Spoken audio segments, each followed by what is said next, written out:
Good morning. These are your Nassau Guardian highlights for Monday, January 5th, 2026.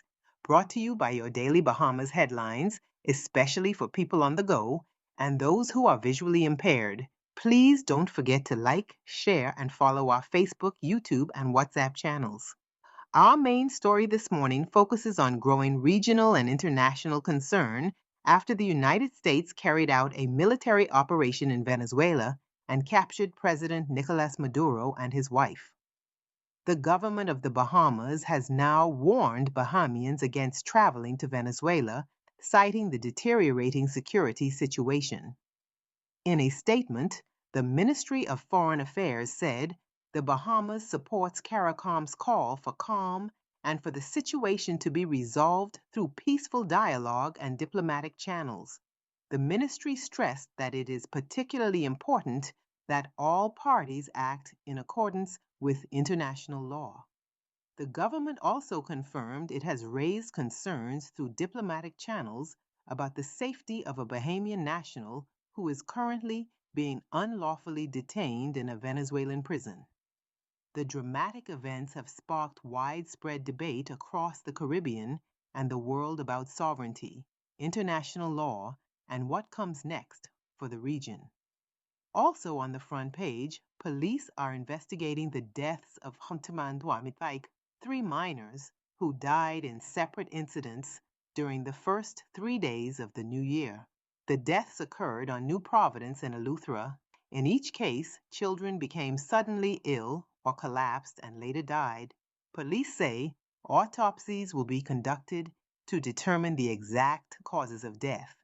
In national politics, Free National Movement leader Michael Pintard is promising stronger advocacy for Grand Bahama in 2026. Pintard says many commitments made by the Davis administration remain unfulfilled, pointing to ongoing issues at the Rand Memorial Hospital, delays at the Grand Bahama International Airport, and continued uncertainty surrounding the Grand Lucayan Resort.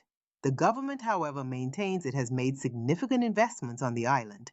In another political story, Golden Gate's MP Pia Glover Roll says renovations to parks in her constituency are being fully funded by members of the Chinese community at no cost to taxpayers. Her comments come after criticism over migrant workers being seen at the sites. Glover Roll says the work does not displace Bahamian workers and should be viewed as a positive example of community support.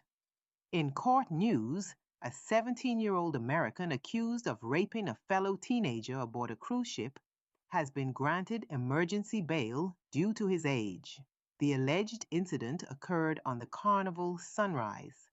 The teen is required to wear an ankle bracelet, and the matter has been adjourned to the Supreme Court. In a separate case, a 52-year-old man has been charged with raping and assaulting a woman in Eleuthera. Internationally, attention remains fixed on Venezuela, where Delcy Rodriguez has emerged as interim leader following Maduro's capture. World leaders remain divided, with some backing the U.S. action and others condemning it as a violation of international law. The United Nations has warned the operation could set a dangerous precedent, and CARICOM continues to call for de-escalation and dialogue. In other news, Bishop Neil C. Ellis, a Bahamian-born global religious leader, will receive the 2026 Martin Luther King Jr. Freedom and Justice Award in Miami later this month, recognizing his decades of spiritual leadership and community service. Purchase a copy of the Nassau Guardian or visit their website to read the full and remaining stories in today's edition. As we sign off, here's a reminder that staying informed is one of the most powerful tools a citizen can have. This has been your Nassau Guardian Highlights, brought to you by your Daily Bahamas headlines. Enjoy your day, be blessed, and be a blessing.